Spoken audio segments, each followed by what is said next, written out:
Browns and Rams Sunday Night Football in Cleveland, First Energy Stadium. We're going to give you 3 things to watch, and then we're going to give you our predictions. Mary Kay, we'll start with you. What are you watching Sunday night? Well, I'm going to go with the obvious. When you think about the Rams, you think about two-time back-to-back NFL Defensive Player of the Year, Aaron Donald. He can wreak havoc on a game. He doesn't have any sacks yet, so I'm sure he's hungry to get one. He's playing in front of a national television audience. He's going to want to have a big game. He's going up not against Miles, but on the same field as Miles, who's trying to take that Player of the Year award away from him. So I'm saying Aaron Donald against the Browns line, and not just the interior of the line, anybody on the line, because he moves. Yeah, he will line up anywhere. Scott, give us something else. I'm going to say Nick Chubb. I think Aaron Donald's good at everything, but if you don't want him attacking Baker Mayfield, give the ball to Nick Chubb and let him run. He's had 2 good games, hasn't had a huge game. He had the 19-yard touchdown last week, but the more you see of him, and I think just the running game in general would be a good thing for the Browns offense.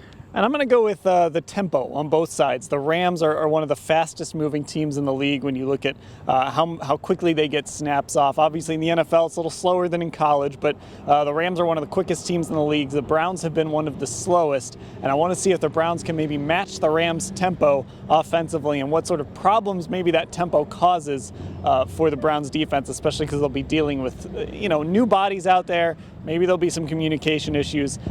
See how they deal with that. All right, time for predictions. Scott, we'll start with you. I'm going to be in the minority here, I bet. I'm going to say Browns 24, Rams 20.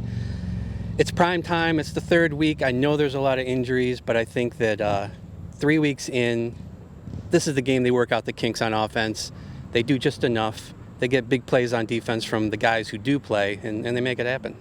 I'm going to go with the Rams, 32-20. I think the Browns right now are still sort of in preseason mode a little bit with this offense trying to figure it out, and the Rams kind of have that advantage of they've been together for a few years. Coming in here on Sunday night is no big deal to them. They played in the Super Bowl earlier this year, so this is a team that's going to be able to come into Cleveland and beat the Browns 32-20. Mary Kay? Well, I think it's going to be a little bit closer than that. I'm still picking the Rams. I'm going 27-24. I actually do think that if Terrence Mitchell and TJ Carey start the game, Terrence Mitchell always seems to come up with an interception here or there. He's got a nose for the ball. So I still think it can be a pretty close game. And if you get a lot of pressure on Jared Goff, which I think Myles Garrett will probably do, I think you can force him into a few mistakes.